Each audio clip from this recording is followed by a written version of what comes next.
دنیا میں 5 ایسے مالک مکان جو اپنی حکومتوں کے سامنے نہیں جھکے اور انہوں نے کسی بھی قیمت پر اپنا گھر بیچنے سے انکار کر دیا۔ اپنی ساری زندگی کی محنت اور کمائی سے بنایا ہوا گھر کوئی کیسے بیچ سکتا ہے، اور وہ بھی تب جب کوئی گورنمنٹ یا کوئی بلڈر آپ سے زبردستی خریدنا چاہتا ہو۔ آج ہم آپ کو 5 ایسے گھر دکھائیں گے جن کے مالکان اپنی ضد پر اڑ گئے اور انہوں نے اپنا گھر بیچنے سے انکار کر دیا، چاہے ان کا سامنا کسی گورنمنٹ سے ہو یا کسی مالدار بلڈر سے۔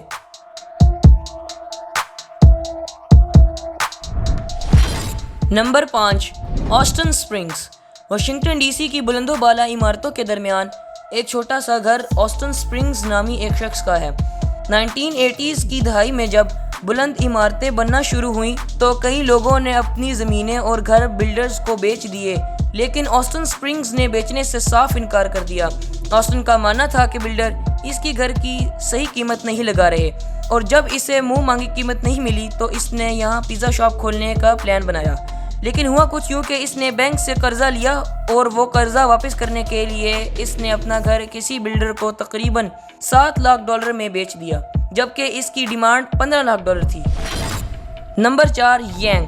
اس 3 منزلہ عمارت کے مالک یینگ نے اس کو بیچنے سے صاف انکار کر دیا تھا۔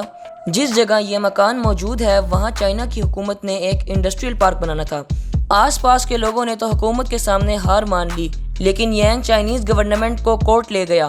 حکومتی بلڈرز نے یینگ کے گھر کی بجلی، پانی اور گیس کا کنیکشن کاٹ دیا، جس سے یینگ کو کافی مشکلات کا سامنا کرنا پڑا، جیسے کہ اسے پانی کافی دور سے بھر کر لانا پڑتا تھا اور رات کے اندھیرے میں موم بتی کی روشنی میں گزارا کرتا، اور آخر کار 2 سال کے بعد کورٹ نے یینگ کے حق میں فیصلہ دے دیا۔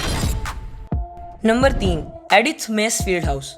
واشنگٹن میں ایک چھوٹے سے شہر سیئٹل کے ایک شاپنگ مال جس میں سے ایک چھوٹا سا سوراخ نظر آتا ہے، لیکن اصل میں یہ مال ایک چھوٹے سے گھر کے گرد بنا ہوا ہے۔ ہوا کچھ یوں کہ 2006 میں اس گھر میں ایک 84 سال کی خاتون اکیلی رہتی تھی جس کا نام میس فیلڈ تھا۔ اس وقت وہاں چند گھر بنے ہوئے تھے اور باقی جگہ خالی تھی، اور جب یہ جگہ کمرشل ہوئی تو بلڈرز نے یہاں شاپنگ مال بنانے کا سوچا اور انہوں نے باقی مکان تو خرید لیے، لیکن یہ خاتون تو یہاں سے ہٹنے کا نام تک نہیں لے رہی تھی اور اس نے $10 لاکھ کی آفر تک ٹھکرا دی۔ بلڈرز نے اس بوڑھی خاتون کو مزید تنگ نہیں کیا اور اس گھر کے ارد گرد شاپنگ مال تعمیر کر دیا۔ 2 سال کے بعد ہی وہ بوڑھی خاتون میس فیلڈ مر گئی، لیکن جب اس کی وصیت کھولی گئی تو اس میں لکھا ہوا تھا کہ میرا یہ گھر بلڈر کو گفٹ کر دیا جائے۔ بلڈر نے اس کے گھر پر قبضہ نہیں کیا اور آج بھی وہ گھر وہیں ہے اور وہ بلڈر اسے مینٹین کرتا ہے، اور یہ گھر اتنا مشہور ہو گیا ہے کہ لوگ اس کے ساتھ سیلفیز لینے آتے ہیں۔ نمبر 2، لیو باؤجنگ۔ چائنا میں ایک بلڈنگ کا ٹوٹا ہوا حصہ ایک نئے روڈ کے درمیان کھڑا گاڑیوں کا راستہ روک رہا ہے۔ اس بلڈنگ میں کئی فلیٹ ہوا کرتے تھے، جس میں سے ایک فلیٹ میں ایک بوڑھے میاں بیوی رہتے تھے۔ جب گورنمنٹ نے یہاں ایک روڈ تعمیر کرنا تھا تو یہاں کے لوگ پیسے یا متبادل جگہ لے کر جگہ چھوڑ گئے، لیکن باؤجن اور اس کی بیوی اس کے بدلے دیے جانے والے فلیٹ سے مطمئن نہ ہوئے اور انہوں نے اپنا فلیٹ چھوڑنے سے انکار کر دیا اور ٹوٹے ہوئے فلیٹ میں ہی رہنے کا فیصلہ کیا۔ مجبوری کی وجہ سے وہاں کی گورنمنٹ کو وہ فلیٹ اور اس کے آس پاس کے کچھ کمرے چھوڑنے پڑے اور اس کے ارد گرد سڑک بنا دی۔ Number 1، farm houses. جاپان میں نریتا ایئرپورٹ کے درمیان فارم ہاؤسز بنے ہوئے ہیں۔